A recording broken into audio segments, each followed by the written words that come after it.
Welcome back to the weekend interview on the Inside Running podcast. Thank you for giving us some time. If you're heading out for your long run, I reckon I got you covered for the next 75 minutes with this interview with Jess Stenson, fresh off her debut marathon just over a week ago when we recorded this one. I haven't said her finishing time because we talk about that in the first couple of minutes because there's a couple of variations getting around the internet of what time she actually finished that marathon in, and we go into some detail there. We jump down some rabbit holes in this one. We spoke about our selector's discretion and how that will potentially work. Talked about how our routines and training got her ready for that marathon over in Daegu off a short prep time after the birth of her second child, Ali, what it was like travelling to a marathon with a 6-month-old.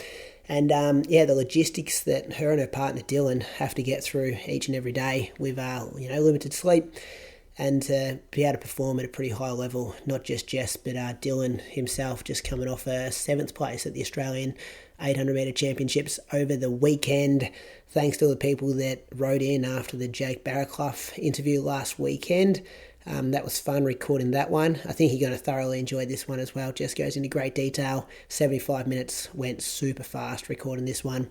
And I've just come off air and I was buzzing after recording this. It was a stack of fun and good to jump down some rabbit holes and go into some details with Jess Stenson. Keep an ear out for next week. We have a re-release interview. One of the best ones we put out there, I reckon. I re-listened to it last week when I was jogging. And Moose completed it. And I don't think we gave him enough credit about how thorough his research was and how good that interview was. So, keep your ears out for, probably Tuesday next week on the Patreon feed and the weekend for the main feed to be able to hear that one. Thanks for tuning in. I don't have to say any more. Enjoy this chat with Jess Stenson.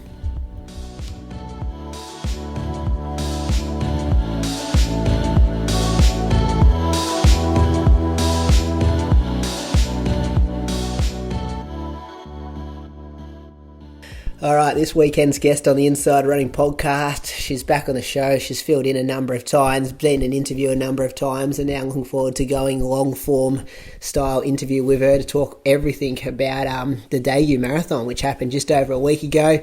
She's a Commonwealth Games champion. Jessica Stenson, welcome back to the show.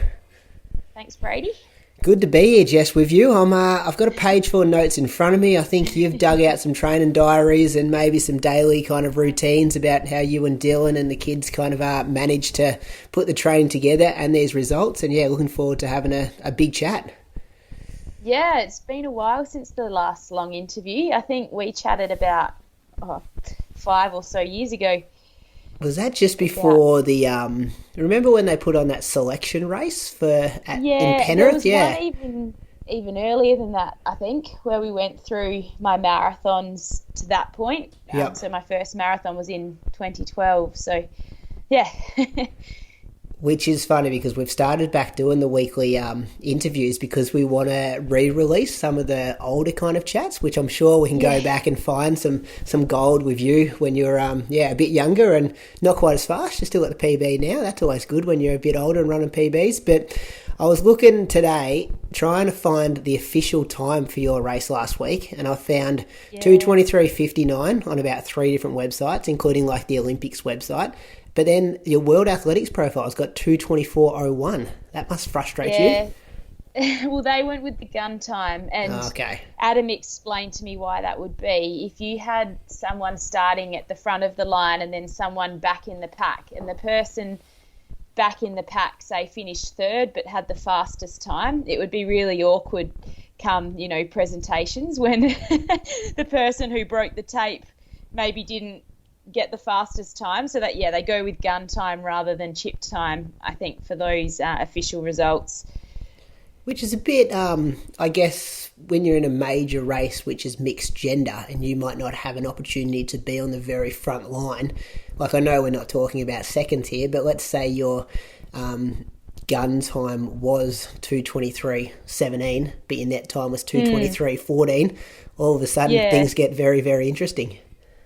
Yeah, I didn't ever sort of think that it was that important to be as close to the front as possible, but I can understand now that it is.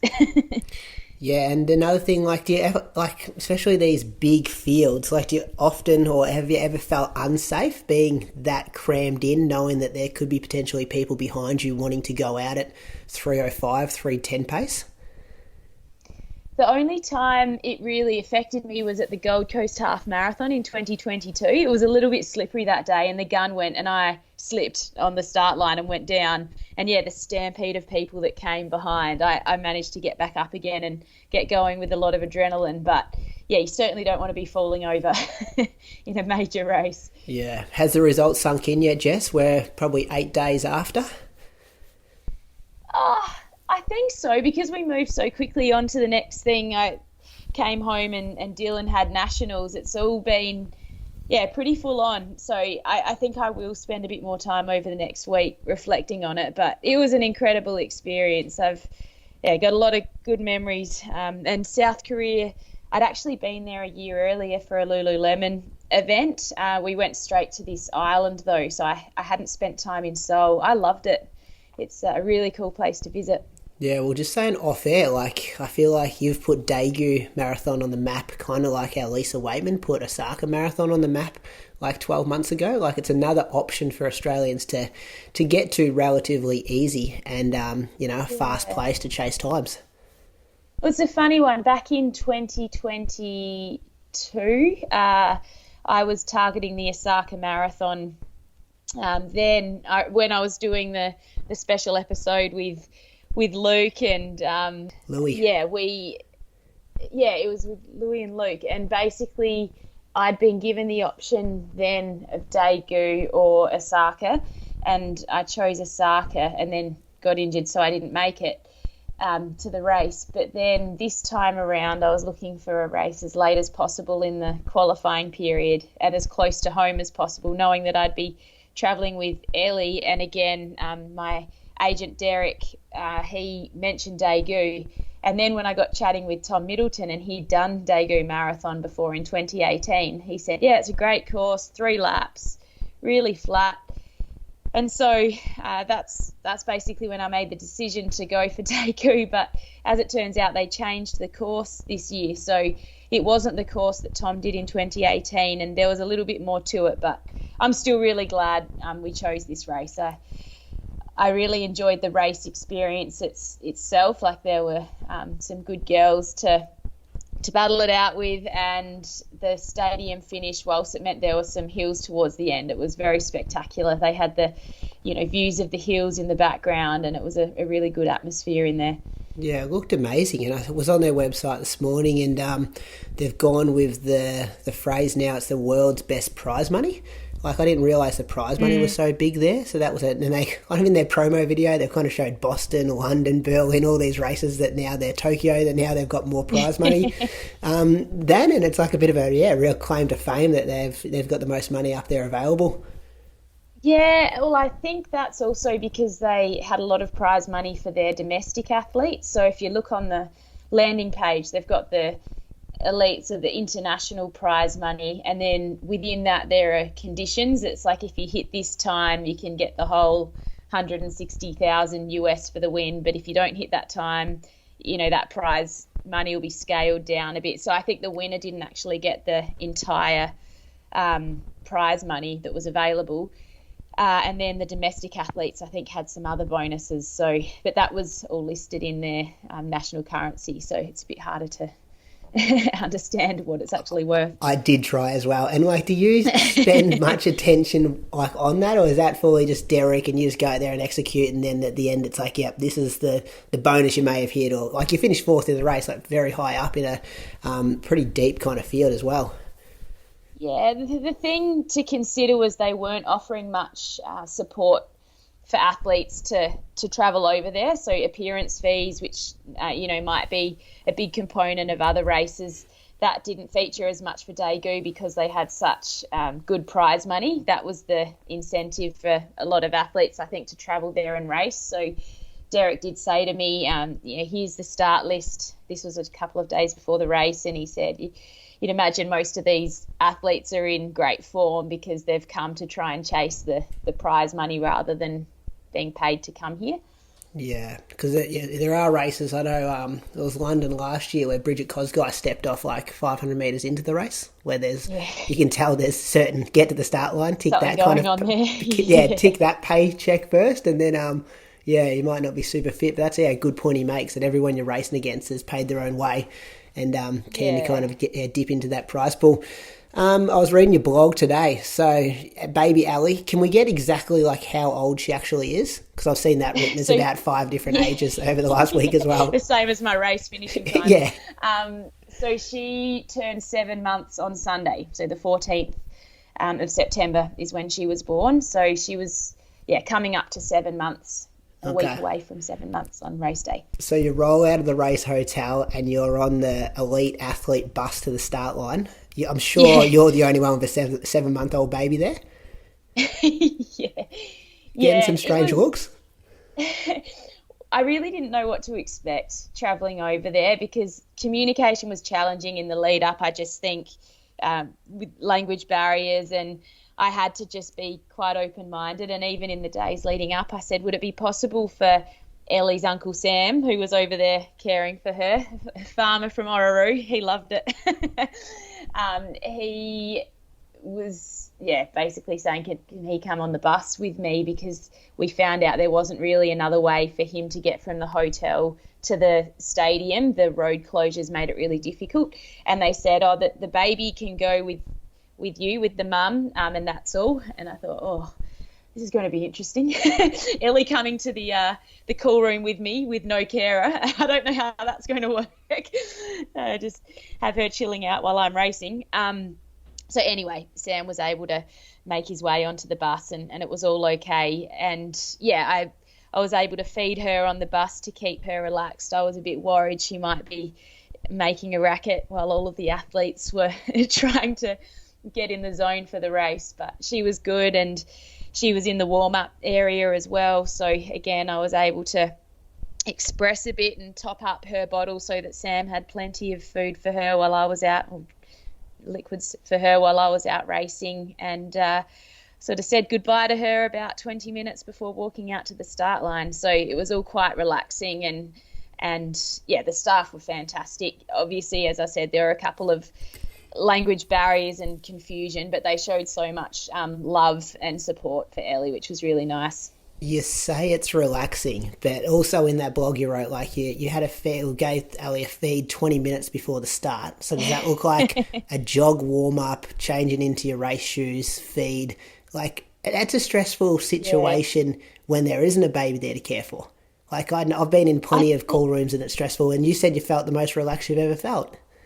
Yeah, I wasn't thinking too much about the race itself. It was more just the logistics, and that takes you away from that race stress. So there was just a marquee outside of the stadium and all of the athletes are frantically, doing their last minute things and going off to the toilets. And so I sort of ran off to the bathroom, came back, and Tom and Tim Vincent had started warming up.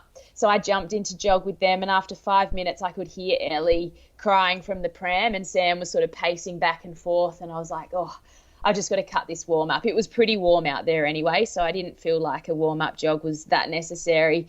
I tried to feed her and she just wanted to play with me, and that's when I just had to say to Sam, like, she's fine, she's just wanting me. It's because she knows I'm nearby. If you take her for a longer walk, she'll be fine. So that's when he and Ellie took off for a longer walk, and I went and just threw my race flats on, did a couple of strides, and it was pretty cool. We headed out to the start line, and they'd made this big tunnel of all of the recreational runners who were taking part in the marathon. They had their hands out, getting high fives, and were cheering for us all as we walked out to the start line. It was a great atmosphere.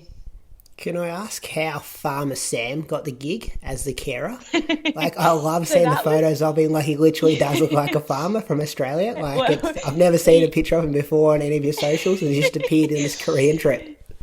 Yeah, social media is not really his thing. He literally packed 2 pairs of jeans, I think 3 flanny shirts, a pair of RMs, and took it on his back. Like, he said, if you need to pack a bag for Ellie, use my luggage because I'm just going to be taking carry on.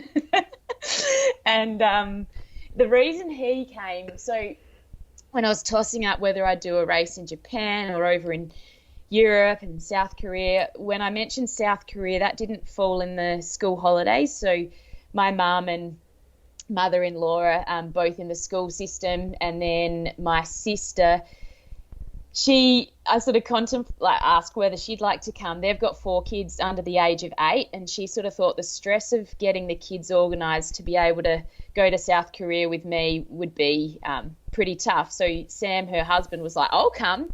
So that's how it came about. He was really keen to see South Korea. In fact, we flew to Sydney on the Wednesday night. We were leaving for Seoul at 8:50 the next morning, spent a night at the airport motel, and he sort of at 8:30 p.m. was like, I might just wander out and get a bite to eat. I'm really keen to soak up a bit of Sydney. I've never been here before.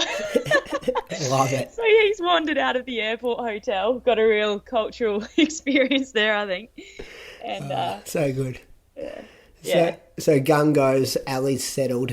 I'm sure you're standing right next to Tom Middleton, who we need to mention throughout this kind of recap a bit, as the official pacemaker for you, Sydney boy in himself. He's got some connection to Adelaide as well too, doesn't he?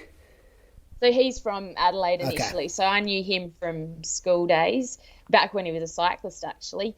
And we were at Matt and Annie Clark's wedding in October, when he said he was keen to maybe do a marathon in April. And we got talking about Daegu, and he offered to come and help with the pace. And because he'd run in South Korea before, it was so helpful in the lead up when I was booking flights, accommodation, trains. He just knew the systems, and he's such an organised person. He was like fastidious in his approach to it all. So Adam wasn't over in Daegu. He had travelled to Serbia with the World Cross team a week earlier, so that was going to be a bit too much travel for him. So Tom sort of stepped in and was really helpful, in the days leading up when you've got questions, and at the technical meeting they didn't really address race morning, and Tom was happy to ask questions. And so throughout the whole process he was amazing.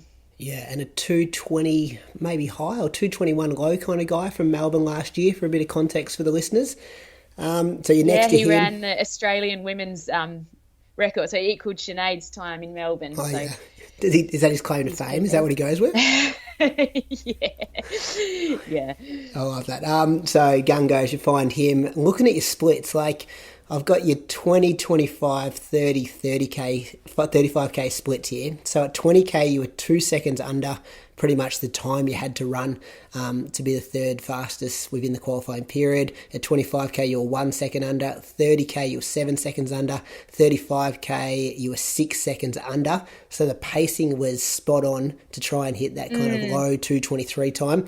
And then 35 to 40K, the split, you were kind of running like pretty much, just under 17 minutes the whole race for 5K. And that was 17:38, which looked like, was there pretty much a hill from 39K through to the finish, like a 3 kilometre hill? There were a couple of hills. So the course elevation profile was 500 metre segments. So it shows just a linear line to that elevation, but within that there were some ups and downs. So we decided not to do the course bus tour because it was going to take a few hours, and I thought Ellie on that bus, it'd be hectic. But Tim Vincent did it, and he said, no, look, it's really worth seeing the last 5Ks of the course. So on Saturday we caught a taxi and headed out that way. The taxi driver was so confused. He didn't understand that we were just scoping out the course. So we ended up just choosing a random train station out there and said, can we please go here? And so he's had two guys, me and a baby, cram into this taxi. We've headed to the station, and then we got there and said, okay, back to the hotel, please, and did the Google Translate. He seemed so confused. So he's like, all right, and he's just driven us back to our hotel, and thought it must have been a failed mission. But we got to see the hills at the end of the course, and it was a long, steady one.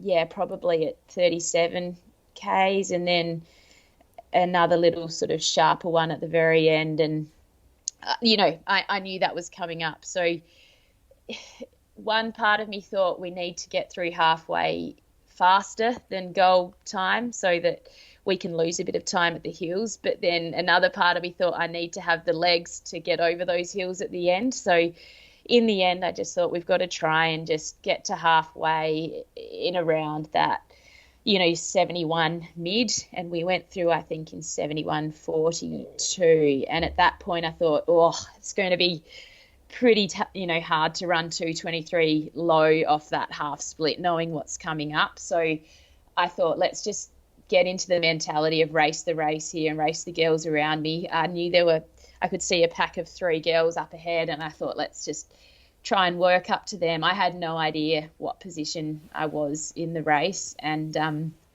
once I got past those 3 girls, I thought, let's try and get this next person I can see in the distance. And when I eventually passed that athlete, I couldn't see anyone up ahead. Like, there was just a huge, basically there must have been minutes between me and the girl in third. So I was just holding on over those hills, hoping to get to the finish line, and really didn't know what time I was going to run. So when I saw the clock and I saw 24, I was pushing pretty hard to sneak under, which it looked like I had based on the clock above me. But my chip time and my gun time obviously are a little bit out. So I don't know where I officially sit with time, but maybe I'll just say 2:24 flat. Yeah. I look at the photo. You've well and truly passed the finish line, and that still says 2:23.58 in the background. Photo evidence there. When you're talking about this hill, you've ran Melbourne course before, is it similar to climbing up to the Shrine of Remembrance there? Yeah, because there's sort of that Fitzroy hill at 30 k's in there, and then the Shrine. I feel like it went for longer than the Shrine hill, but in terms of the last time I did that was in 2015 Melbourne, so I can't quite compare the gradient of the hill, but this one felt like it went for a good couple of minutes, and it was probably also just up and down a bit at the start that threw me a little in terms of pace. Usually in a marathon you can start to find your rhythm, and if you're aiming for 3:23s you can sort of get a feel for that pace early on, but we had a downhill, then an uphill in the first few k's, and then quite a long steady hill at 6-7 k's, so it did take a while before we could really get into that rhythm, which if you look at the 5k splits it all looks fairly even, but if you look at my 1k splits they're all over the shop. Yeah, okay. And then first reaction when you cross the line, are you stoked that it says 2:23 and it's a massive PB? Are you kind of a bit disappointed that it wasn't a low 2:23? What were you feeling? Or do you just want to see Baby Ali and Farmer Sam and just relieve that you finished the race? Getting to the start line was a big thing for you and getting to the finish line. But what were you initially feeling? I initially felt really relieved and happy, and that is still the overriding emotion. I don't look back with any regret, because I know when I crossed the line I'd hit my limit. I was feeling like I could really just enjoy it and find my rhythm up until about 25k, and it was obviously a very different city, so I was able to look around, and it was cherry blossom season. We went down this long straight where there was just the little blossoms flying through the air like snow. It was all pretty cool, and then I started to feel it a bit more, and in the final mile I was really just sort of holding on, so that told me we'd paced it correctly for the day in the course. And so when I crossed the line I was really happy, and given it was a bit of a lower key race, not like a New York or a Boston, Sam was standing right there with Ellie, so I was able to grab her straight away, give her a hug, and then the drug testers came over, and I got pulled off to have drug testing pretty soon afterwards. So that's when Ellie got a bit upset, because she'd seen me for a second and we'd had a little cuddle, and then I had to go away. But it was a really nice feeling to have just ticked that box.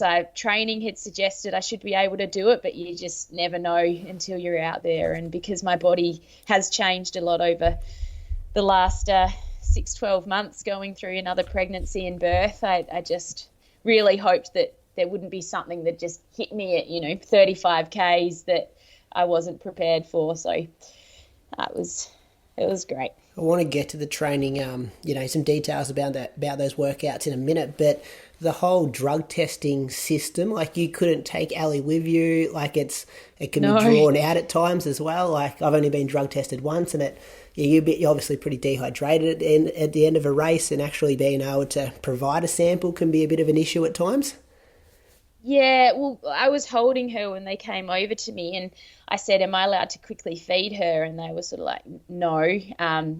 So I sat down and offered her that bottle. I don't know what they thought could have happened if I'd fed her, but I was trying to drink as much water as I could to get through the testing process. And I eventually went down and had my test, and the lady was saying, 90 is, the aim. And I was like, yep.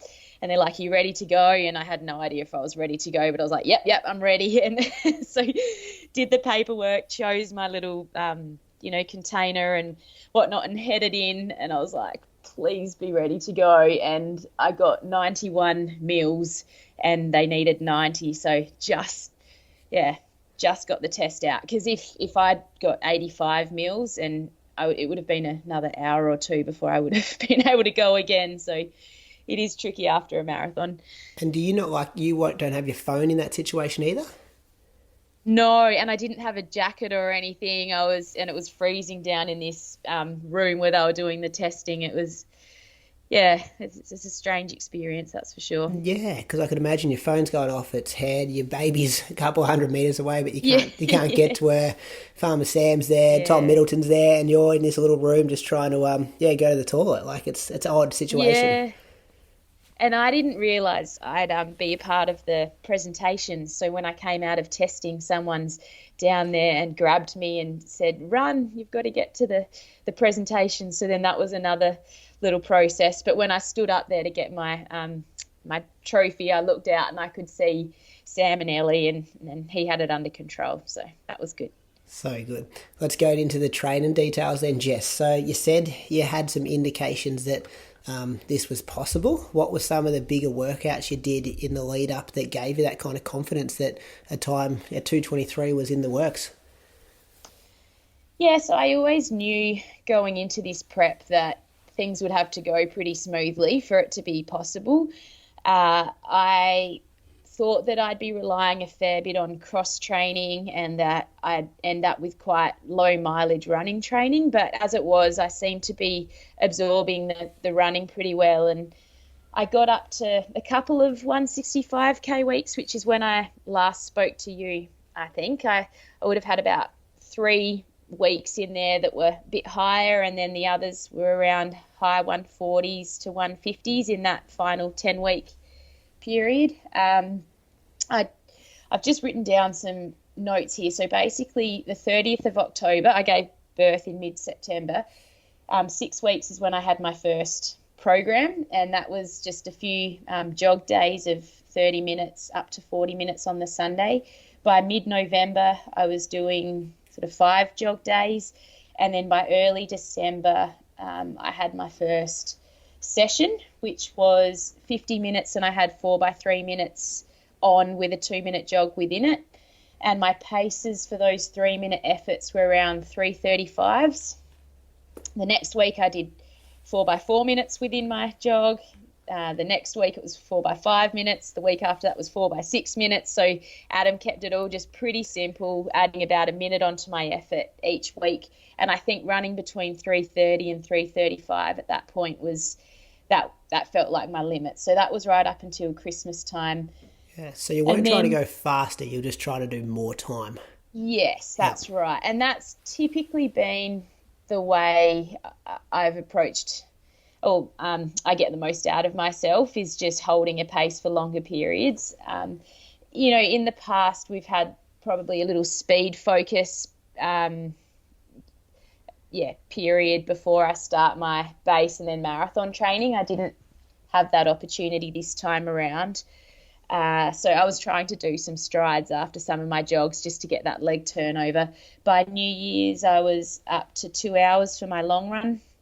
And we were in Elliston on the Eyre Peninsula, and it was this really windy cliff top long run. So I think I got some really good base work in over that summer holiday period. By early in the new year, I was up to 6 by 1K, and I remember one day hitting like a 3:25, and that really felt like it was testing me. And then by mid-Jan, I was doing some 10 by 2 on, 2 minutes on, 2 minutes float fartlek sessions, and then Adam just started increasing those. And the sessions that started to give me confidence, in mid-Jan, Ellie Pashley was in Adelaide, and I jumped in for some of her marathon-specific session. She had a Sunday long, I think it was like a 34K tempo run, and I did 12 Ks of that. And so that was my first longer steady effort, and just built from there. By early Feb, I had like a 12 to 14K fartlek of 1K on, 1K off. And the one that gave me the confidence was in mid-March. I did a 21K fartlek with a group of runners from Team Tempo. It was a nice flat 5K loop, and it was 2K on, 1K float, 1K on, 1K float repeated, and sort of got down to 3:10 pace at the end for some of the 1K ons, and it averaged out just by coincidence to 3:23.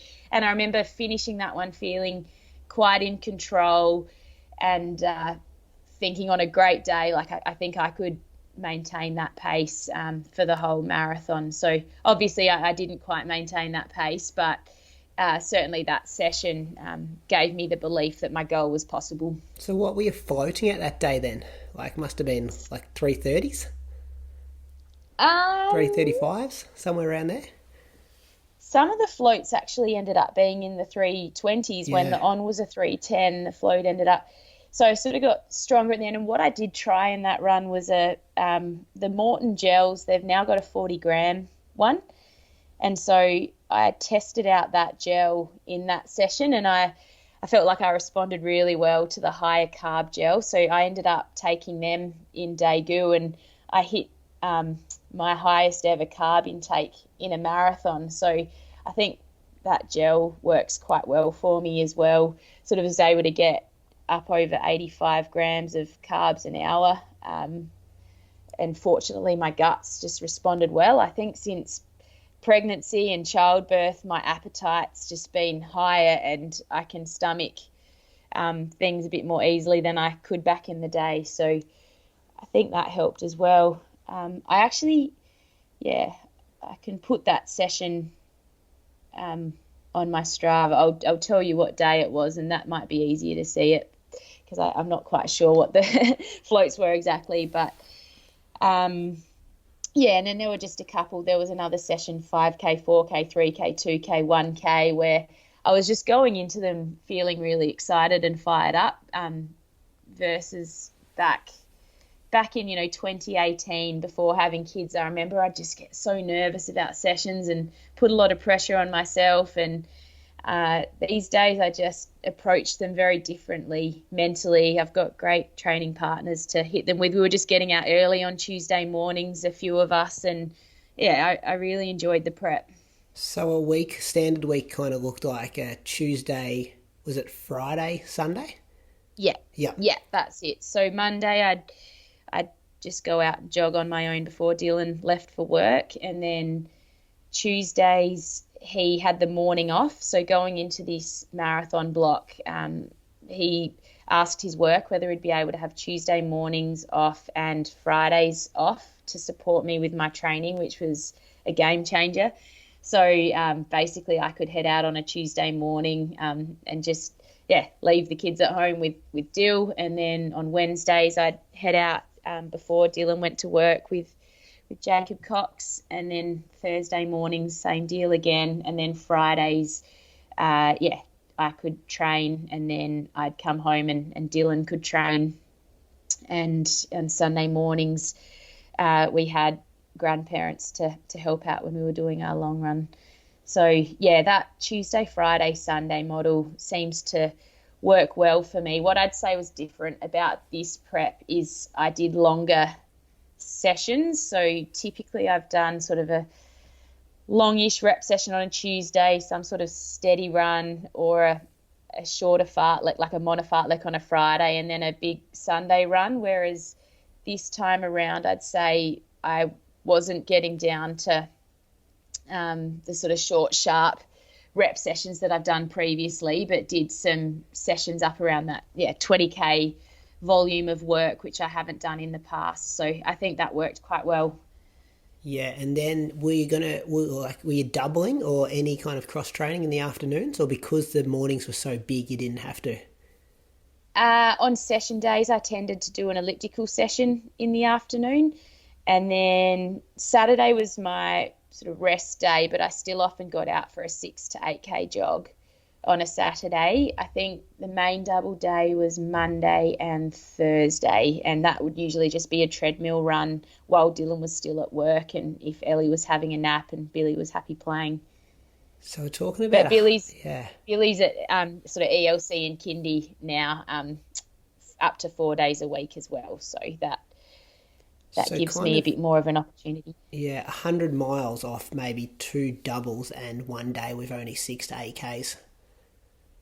I think the days that I got up to 160 K or 165 Ks, those weeks I might have doubled on a Tuesday or a Friday as well.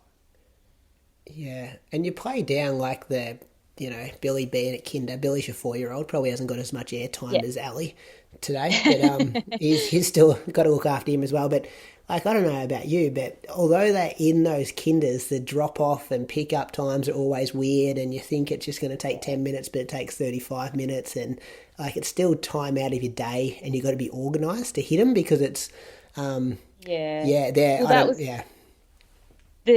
doubles, particularly when you're doing pick up at around that 3 to 3:30 time. I'd try to, if I was going to do an elliptical session or something, do it before pick up.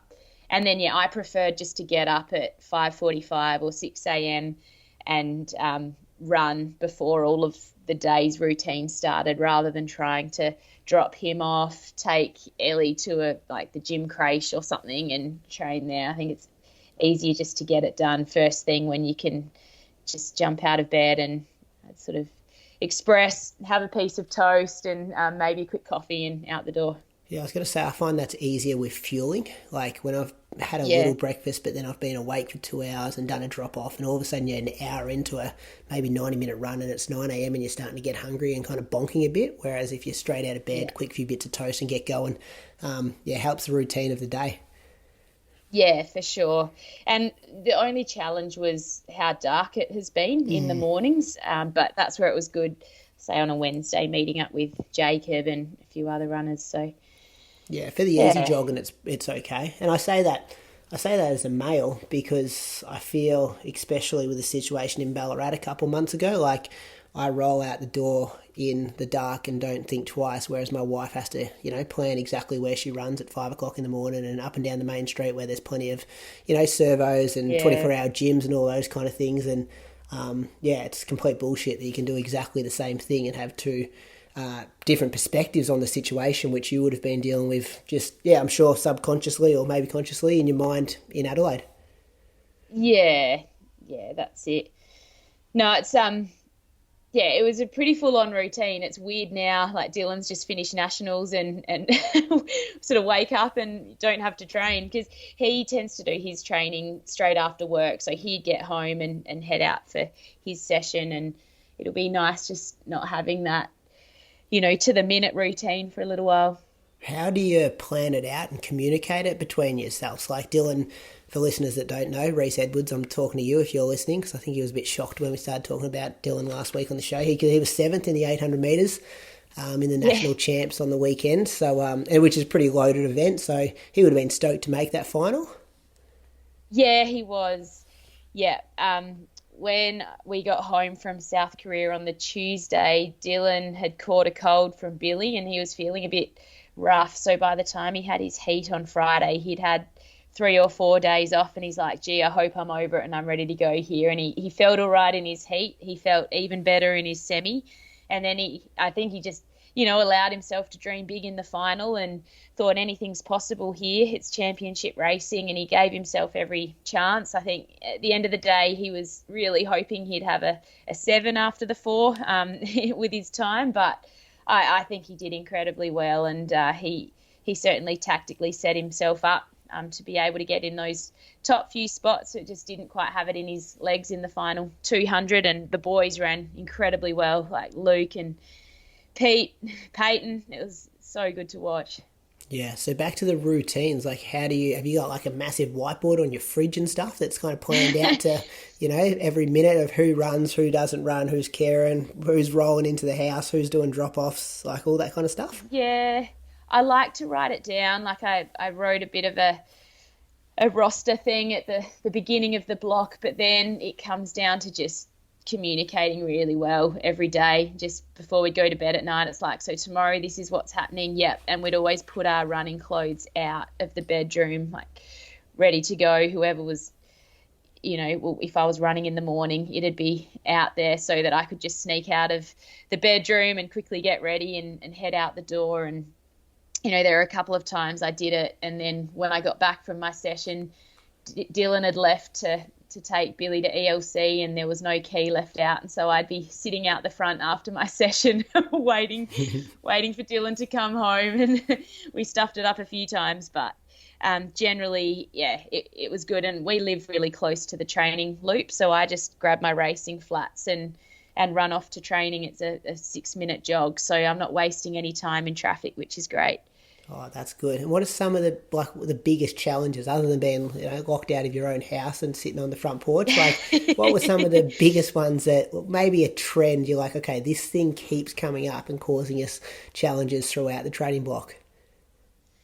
Well, sleep is one. So I think probably when I spoke to you last, Ellie had been a great sleeper early on. She was waking up, once or twice in the night, and at the 4-month mark, she started to wake up a lot more, and I was getting her into and out of the cot like 5+ times at night, and my back started getting quite sore, and so I started seeing the physio for my back. And when I started booking accommodation in South Korea, and everywhere I booked was no porta cot available, I was like, I might just start having Ellie in bed with me and just see if that works a bit better, so that I can just roll over and like feed her when she needs to be fed, not be lifting her in and out. And then in South Korea, if I don't have access to a cot, at least I know that's an option. So yeah, the broken sleep, I think I've adjusted to it well, but I look at my Aura data and just think, I wonder what it would be like now just to get, one big consistent block. I don't think it rattled me at all before the race, because I'd become quite used to waking up frequently throughout the night. And Ellie does settle really quickly when I feed her. But, that was sort of an ongoing thing. And then just the risk of illness. Fortunately, we caught COVID about 5 weeks beforehand, so we didn't have to worry about that anymore. But some of Billy's friends had gastro in the week I was due to leave, and so the night before we were flying out, I actually ended up going up to Mum and Dad's house with Ellie and sleeping there, because Billy had just come home from from ELC with a note to say that a lot of kids had gastro, and I was like, it was one thing for me to catch it. I was really worried about Ellie catching gastro for the first time, on the plane in a foreign country. So yeah, that was a bit of a frantic change of plan, pack a bag and head to Mum and Dad's house for the night. With COVID, did you train through it or just jog easy or have complete rest? What was your strategy there? In Birmingham a couple of years ago, I had the whole week off. This time around, I think I had three days off and then added jogging back in. Maybe I did an elliptical on one of the days. I didn't feel too sick, so I felt like I was ready to go, but Adam wanted to just err on the side of caution, knowing that had worked for us last time. And he just wanted to make sure I got to the other end of it ready to go and didn't push through and have symptoms lingering. So it didn't really get to my chest. It stayed all up in my sinuses, which was good. Okay. And then also, like, let's talk the 8 weeks before the race. On average, how many times do you think you're waking up throughout the night? Like, what's just a normal, like, you go to sleep, it's like, yeah, we're getting up for 3 times probably tonight. Is it 3? Is it 2? Is it 5? I'd say it's 5, but it's really quick. Like, Ellie will wake up, be sad. I quickly feed her and she settles straight away, but it's not like any sleep trainers or it's not textbook, that's for sure. We'll try to sort things out and get a bit of a better routine going forward, but I just had to do whatever we could to get through that period, and me just feeding her to settle her quickly was the best way to do that. And have you got the data, did you say, of like your sleep scores and stuff like that? Do you wear your garment to bed? Surely you don't look at that. I have an Aura ring, so the Aura gives quite a bit of detail. And then that syncs up to like your phone and stuff, does it? Is it similar? Yeah. So there's a platform through the South Australian Sports Institute that collates all of the Garmin and the Aura data. Oh, wow. And do you look at it, or is someone sitting in an office somewhere looking at it? My exercise physiologist can see it and Adam can see it. I was trying not to get too caught up on Aura data in the week leading up to the race. But one thing we did was fly during the day rather than overnight to try and keep Ellie's sleep routine pretty consistent. And I think that worked really well. She actually slept, went to bed and woke up at normal times over there. There was only a 1.5 to half an hour time difference while we were there. Daylight savings changed over, so that's why it went to half an hour time difference. So that was a real benefit of competing, in Daegu, was just not having to change time zones. Did Adam ever adjust training from like looking at that data? Like, he'd ever call you and say, hey, I've seen the data from the last 3 nights, maybe we shouldn't do this workout? He's not sort of watching it really closely. It's usually me who will flag it with him. So when I had COVID, I was just sending him my Aura data to show the trend, because it was pretty clear when my temperature, HRV, heart rate data all changed dramatically. And then when that returned to normal after a couple of nights, I said, I think I'm safe to get back into it here. And so we were using that data to guide me through COVID. And then just when other little life stresses pop up and I can see that suddenly my heart rate low is higher than normal, I'll just flag it with Adam, and he says, okay, let's make the effort in today's session a 6 out of 10 instead of a 7 or an 8. So it's usually me like flagging that I've seen a trend, and then he responds. Yeah. And then any other, like, I'm sure there's people in awe just listening to how you guys have pulled this off, like any other routines that you put the success down to that you have in your life? I mean, we were having early nights. I think giving yourself every chance to get the sleep. Like, we generally go to bed at 8:30, which doesn't leave much of a social life in the evenings, but try to catch up with our friends during the day on the weekends. And nutrition's a big one too. Like, I really try to pack as many good things into at least the evening meals as possible. Billy's going through a really fussy phase with eating, so he's not often eating what I serve up, but we try to get a really good dinner in and are very diligent with having like a protein rich meal after training. I think that's something I didn't do very well after giving birth to Billy and getting back into training the first time around. There was room for improvement with my nutrition, and I had 2 bone stress injuries in the 2-year period after having Billy. So I really want to avoid that this time. So I've had a much bigger emphasis on that sort of protein post-session and just trying to stay on top of my iron and my general nutrition. Like, I don't look at my body composition at all anymore these days. It's something that I used to have the testing done at the lab at Sassy back before having kids, and these days I wouldn't have a clue what I weigh. I just focus on getting strong and eating as much as I feel like I need to, and I think that's a healthy way to approach it. And the meal prep stuff, Jess, like obviously that can be time consuming, and like do you guys share that amongst yourselves or outsource it and buy pre-packaged kind of, well prepared meals and stuff, or how does that work? Oh, I just keep it pretty simple, like, salmon in the oven, stir fries, spaghetti bolognese. So I try to do things that don't take too long.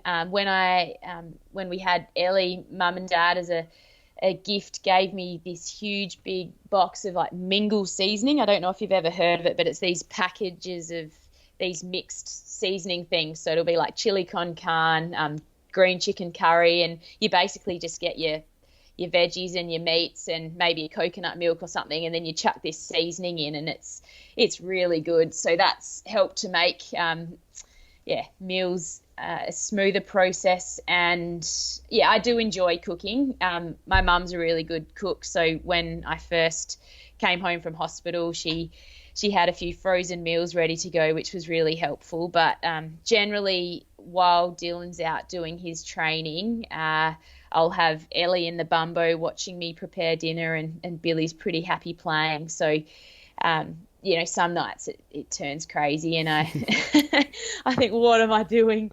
But generally, we've been able to get by.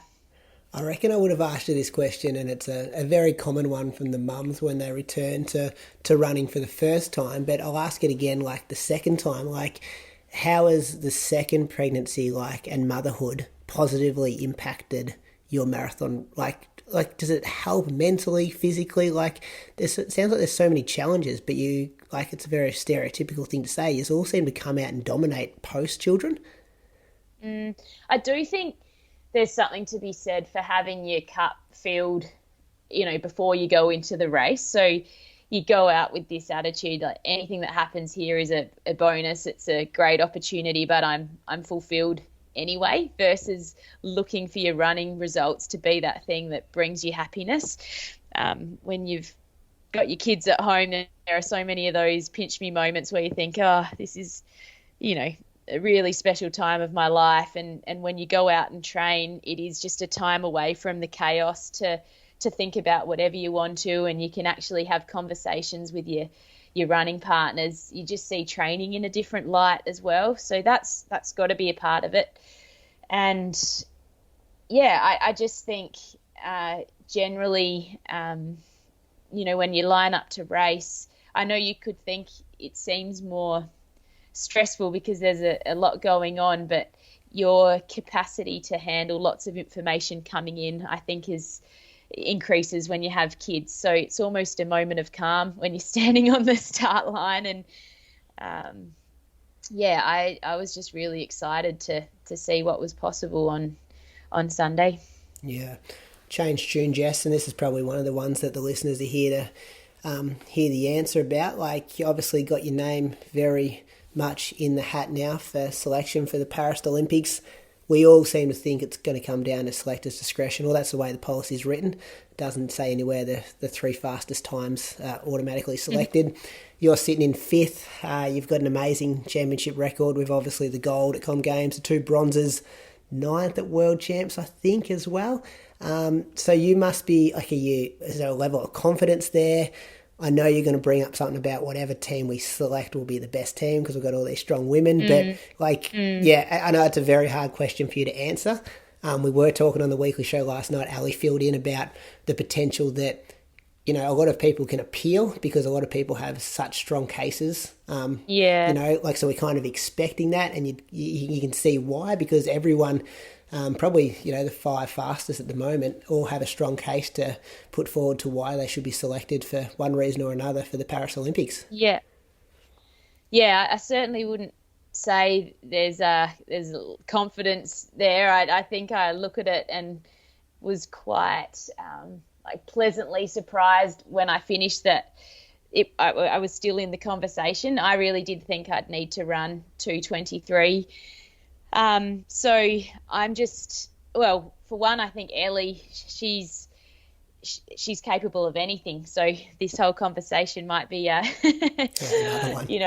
even more robust in a couple of weeks. But I think I'm just taking it as I'm going to recover and get back into it. And if I find out I make the team, I'm really looking forward to preparing for that style of marathon. But if I don't, I'm excited about what other opportunities might be out there as well, because there are so many majors that I'd still love to tick off one day. So I'm just taking the approach of get really excited about the next marathon, wherever it is and whatever it is, because it is totally out of my control now. So we'll just see what happens. Let's flash forward another 4 years or maybe 3.5. Do you think we need to have a trial for the next Olympics? Where are we going next? LA? 2028? Making those decisions about whether or not to have a trial and putting the policies in place, they don't know what the depth and quality is going to be. So in hindsight, a trial would have worked really well this year, but perhaps when Athletics Australia were looking at, what are we going to do in 2 years' time for the Paris selection, they wouldn't have perhaps anticipated this situation. So if this depth and quality hangs around, I definitely think a trial could be warranted. But I don't know. I think it's good for the sport that there's been so much discussion about it. And in terms of, whether a trial or a selection policy, what actually produces the best team, it is hard to know. I guess those American girls that got selected are away now preparing, knowing what they're preparing for. But yeah, I don't know. What do you think? Do you think the trial leads to the best team being picked, or? I just think it makes it easier when everyone has a result from the same race, that they've been given notice of 6 months in advance to say, hey, this is the race where we need you to show your best kind of standing. You will have other opportunities to put times on the board within the qualifying period, but this is the one. Because I think now for someone at your level, and it's probably conversations you're having for Derek, it's like what do we have to do to get a start at Valencia in December? Because that seems to be the place where it all lines up. And I think there is it might not be significant disadvantage, but there is some disadvantage to people that don't race at Valencia, because I don't think we've just seen evidence in the past that that's where the super fast times are getting set. And by no means am I saying that all you have to do is rock up and be there on the start line, because I've had a shocker at Valencia and I fully understand that you still have to be super fit and execute your race plan. Yeah. But I just think we look at all these times in the selection period and they've all got their own little stories to them, whether it's Lisa at Osaka, you at Daegu, the other couple of girls at Valencia. And I just don't think they're apples with apples, and it's such a... there's these stories that go with it, whereas if you put them all on the same course and say, this is the day we want you to show your best form and prepare for it and do your altitude training camps or whatever it is, playing your babies around this date in 18 months' time. I think that's and it would be exciting for the sport. It would be. And even if it's it's a race already, pick a domestic race or pick an overseas race or whatever it is, just give people enough notice. I don't think they have to put all the resources into actually planning a race as well. No, it's a really good point. And that's part of when I crossed the line in Daegu on Sunday, I knew that I had to run a PB if I wanted to give myself a chance to get into some of those overseas races. So that was a big box ticked as well, just sort of feeling relief, like, okay, now I can hopefully get into some races that I want to as well, because certainly when you go through pregnancy and have a baby, you can understand why race organisers aren't sure whether you'd be ready to, put your best foot forward in their race or not. Yeah, no offence to Perth Marathon on bike tracks and things like that, but that was your previous one, wasn't it? Yeah. Probably doesn't really get the attention of international big races, the Perth Marathon, but you still run pretty well there. It's all fascinating. I was talking to Ali last night as well, like there's no process involved where you can put your case forward to the selectors. You just wait for the result and then you can put your case forward in an appeal. Is that how it works? Like you weren't buying Sean Crichton coffees at the Adelaide Nationals over the weekend or anything like that? It's not like Succession, you're trying to get the board members to vote for you? I don't know. I remember receiving an Athletics Australia email a few weeks ago saying if you have anything you want to say to the selectors, it needs to be put officially in writing. And I don't know, like whether that refers to the marathon as well. I guess if you did have anything you wanted to say, you'd write a letter and hope that they look at it. But yeah, I'm not sure if there is a formal process or not. I think it probably is more when it comes to the appeal period.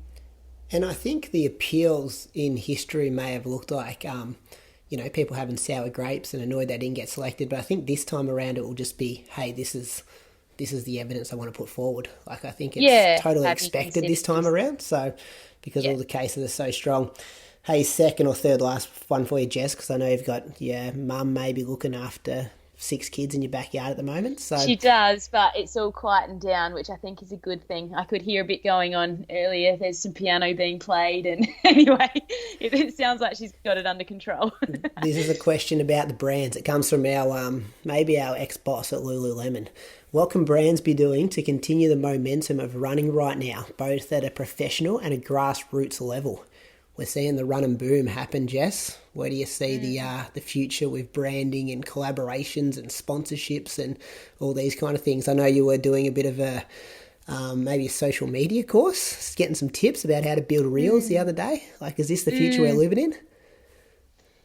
Yeah, I guess any athlete has to think, well, if I'm wanting something from a sponsor, what can I offer them? And there's the performance side of things, but at the end of the day, they're needing their brand to be exposed, and there are lots of ways where you can do that. So I think it's just always, as an athlete, going in thinking, what can I offer this brand? And it's in a pretty good place at the moment. You look at nationals and how many athletes were out there representing a brand. We've got some teams building. It was sort of in its peak, I think, at around 2012, and then there was a bit of a lull, and it's really cool to see this resurgence and so many brands in the discussion now. And certainly with Lululemon, I felt so supported going into this race. I had, those just nice messages from people, and then them offering for us to go and visit the Lululemon in Seoul, and we met the team there, and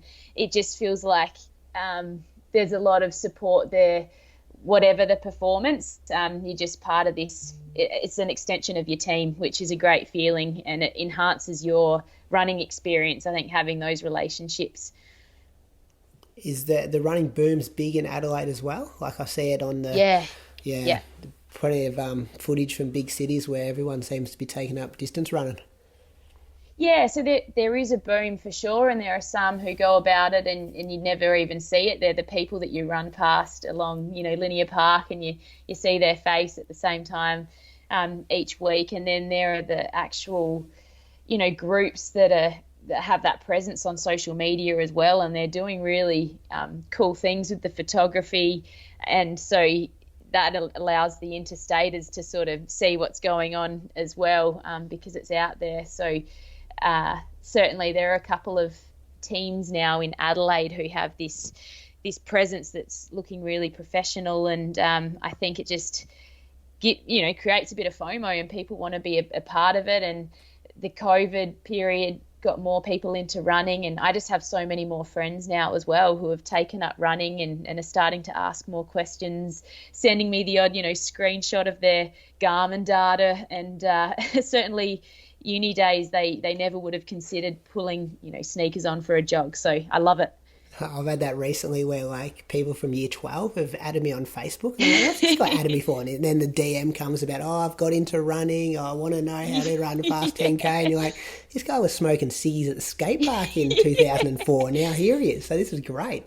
Yeah. And I think for some people it's when they become a parent and they're time poor. You can't go out and play footy and netball anymore. It's about sneaking in a 20-minute jog when you get the opportunity. And yeah, it's why it's such a great sport. You can get a lot of bang for your buck in a short period of time with very little equipment. How do you go about, I'm just firing heaps of questions at you here, Jess. I'm sorry, and we're being on for like an hour. No, it's all good. I'm saying the last question was 3 questions ago, but how do you go about like capturing content? Like you see some groups doing a brilliant job of it, and then I know personally I very rarely run with my phone. Sometimes I've got to listen to stuff that hasn't been published yet, so it might be like on our Google Drive and I can't get it onto my watch or Spotify or anything like that, so I've got to run with my phone. So that's a very it's a very foreign thing for me, and there's some groups where you see very little footage of them actually doing workouts or easy jogs and stuff like that, and then there's other individuals where you see a whole lot. It's pretty much like every single time they go for a run, they've got to capture some footage.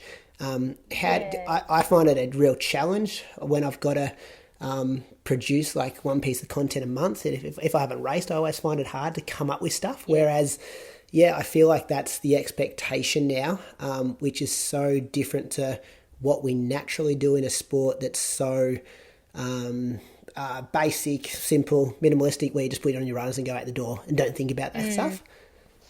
Yeah, it's true. And in Adelaide, we don't have a lot of photographers hanging out at sessions, and you have to be pretty intentional about having someone out there for a session. So David Pearce was over a few times and took the odd photo out at sessions. Otherwise, I actually run with my phone all of the time with Ellie at home in the early days. I just wanted to always have it there in case she needed me. So I've never actually, and this is pretty bad to admit, put a podcast on my watch. I really should be on top of that by now, but I always just listen to podcasts straight from my phone. So I carry it in the Lululemon Fast and Freeze, have the really good deep pockets, so I can put my phone in there. It means that if there's something really cool I see out on a run, I can quickly whip it out and get photos. And certainly in Daegu, Tom, he had this thing that he had on his recent, he was on like a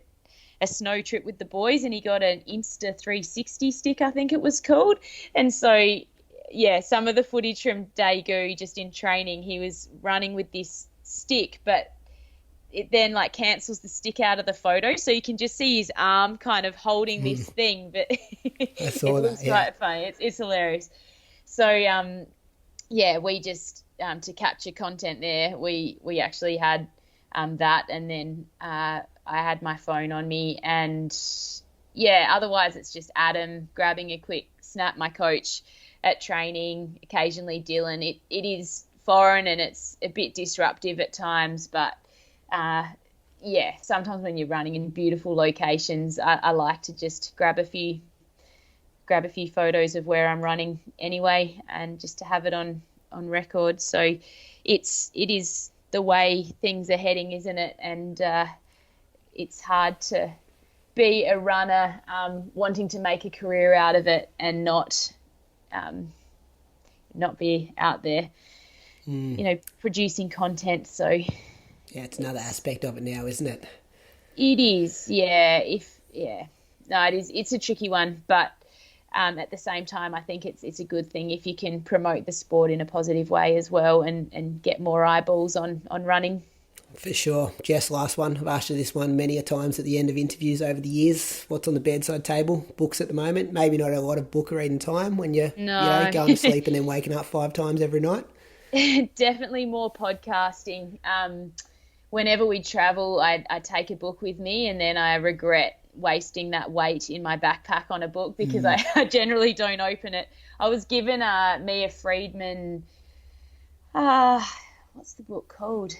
I can't even think of the name of it, but Mia Friedman's book at Christmas time. I've read some pages of that, but I really haven't done much reading lately. It's been all listening. So when I've got something to report, I'll let you know. Netflix on the plane or anything like that? A movie? You watched that one of the Boston, Road to Boston. I don't know if the name of it was Road to Boston or Boston 1947, but it was based on the 1936 Olympics in Berlin. A South Korean or a Korean runner won, but under the Japanese flag, and then it goes on to sort of show his journey to running the Boston Marathon in 1947. And Joel Joel's in it. He used to be on the road to nowhere when they were like filming it and stuff, I think. Maybe that's where Moose and Joel first like met each other, because it was filmed in Ballarat when Moose was there. It was so funny. So I was just enjoying this movie, and then this Greek runner who was you didn't know he was in it? He said he was the former Boston Marathon champion, and they're showing him doing his jumps on the start line in this white kit with a big, Greek flag on the front. I was like, that would have to be Joel. Like, there's no question. And then I paused the movie and said to Tom, I reckon I reckon Joel's in this movie. And he's like, yeah, they spoke about that on the podcast a few years ago. And so then I like got some little screen grabs of him and sent it to him afterwards, and he thought it was hilarious. He hasn't actually watched it yet, but he featured a lot in it, and it was a really good film. Yeah, he was one of the main cast because my cousin's in it as well, and one of the guys really? coached, Nathan. Yeah, they recruited like, I'm going to say like 40 like Victorian AV kind of runners. Like you must have, okay. I think you had to have like running experience, or like you had to look like a distance runner, so they went directly to like distance runners. So there's a whole lot of like, there's pretty much just like Bundoora 12k cross country people just hooking around the streets of Ballarat for this movie. Moose is in the credits, and it's meant to be in Boston. yeah. So Moose is in the credits for like course design or something like that. So he got paid to like recommend different roads to run on within the Ballarat area. So yeah, I want to see it. That's incredible. You should all like try and get a copy of it and watch it one night, because you get a really good feel for the history as well of, you know, South Korea and Japan. And they do a good job. Joel makes it look like he's at the end of a marathon. He's got a good actor's face on. Oh, good. Okay, that's the recommendation. He didn't give me a book, but we'll check that out. Hopefully, be able to find it somewhere online. And yeah, check that out. Jess, have you looked too far in the future about potential like races? I guess it's hard as not knowing if you go into the Olympics yet, but is there anything in the works, maybe like a half or a 10K that you look to do in the lead up to the next one? I always love Lonnie 10 and Gold Coast half. I really need to try and improve my half time. It's a distance I just haven't nailed yet, so I'd like to target half marathon in the near future and hopefully improve on my personal best there. So domestically, they're the two that I'll be looking at. Oh, good. Live show again at the Gold Coast. Hopefully Croaks doesn't miss the plane again, and we don't have to get you on the stage at the last minute. But yeah, keep that. But if Ellie misses her plane home, then you might get her again. Yeah, we could. I reckon that was strategic. I reckon she just wanted to get on stage. Jess, it's been a pleasure. 70 minutes goes quick talking about that. I appreciate the honesty and the depth you went into about your routines and your lifestyle and even the race kind of details and things like that. I know our listeners are going to thoroughly enjoy hearing that conversation, and appreciate that you gave up 70 minutes on a Tuesday morning. No worries at all. Yeah, it's a tricky one, like with Strava, and it's nice to be able to share your data, but when you're doing something that's, I guess, a little bit different and riskier, you know, coming back from childbirth and trying to run a marathon, I'm sort of aware of what I put out there too, because it's not necessarily something you'd recommend, and with a physio background as well, I was very much just sort of listening to my own body, but I wouldn't want people to think that's, you know, something you should always try. So I sort of just put the odd long run up there to try and show a little bit of what was going on, but it was nice to be able to talk about it today. Yeah, sorry, like another question, like do you feel like, I guess it's mum guilt, but in both directions, like there'd be mums out there who have babies, maybe older, maybe younger, similar age groups to yours, and then they're like, oh, now I feel bad about myself because Jess Stenson's just gone around 2:23 for the marathon, like she's making me look bad. And it's not the expectation that everyone can do this. And also that component about, just the second part, like that component of like, you're also spending, you know, not massive hours away from your kids because, running's pretty good bang for your buck time-wise, but is there mum guilt around you spending time away to pursue your personal goals as well? Yeah, the first part, I see this as my work now and my way to, you know, maintain the lifestyle we have, and I have people, organisations investing in me to run. So I have a support system, and that allows me to do the training. And we made that call for Dylan to step back a bit from his work. So certainly a lot of mums out there wouldn't have that same sort of support system. And I realise how hard it would be to get the time to train, whereas, I've had Adam's full support throughout this, guiding me, and health professionals as well. And then the mum guilt part, because, running is my main activity I'm doing in the day, at the moment, apart from parenthood, I've got my training in the morning, and then I get to spend the day with my kids, or, Billy's obviously at kindy and at ELC a little bit too, but I feel like it really gives me the best opportunity to spend that quality time with the kids, and it also makes me happy and the best version of myself as a mum too. I find running is really empowering and makes you feel strong and healthy, and when you feel that way, I think you can bring your best every day. So that's how I would navigate that second one. And the first one, I definitely am aware that it would be hard for some mums trying to get back into things, and they've just got no time and the ability to do it. So I'm conscious of that as well when I'm sort of sharing my goals and running a marathon. I certainly would never want anyone to think that that's something that everyone should expect they can have the resources to do. Yeah, because when I looked at I typed your name into Google News to see all the articles from last weekend, and it's very much 6 months after giving birth. This is the click, the headline to get that clicks to be how did this superhuman do it? Which we celebrate and it's amazing, but I can also see why people could then go, oh, she's smashing me compared to where I'm at postpartum.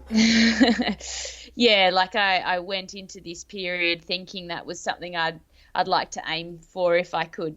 Most mums aren't going into childbirth thinking, so we're going to start doing some, strength and conditioning training here, walking here, and gradually getting back into jogging. It's something that there was a time constraint with this goal. Otherwise, it would be a lot to take on for, I don't know why you'd do it otherwise. Yeah, well put, Jess. Sorry to get deep in the last question there after we were just finishing on a high, but then I thought, that one just come to me before we finished up. Thanks again for your time. It's a good one to ask. Thanks, Brady. Enjoy the rest of your Tuesday. You too.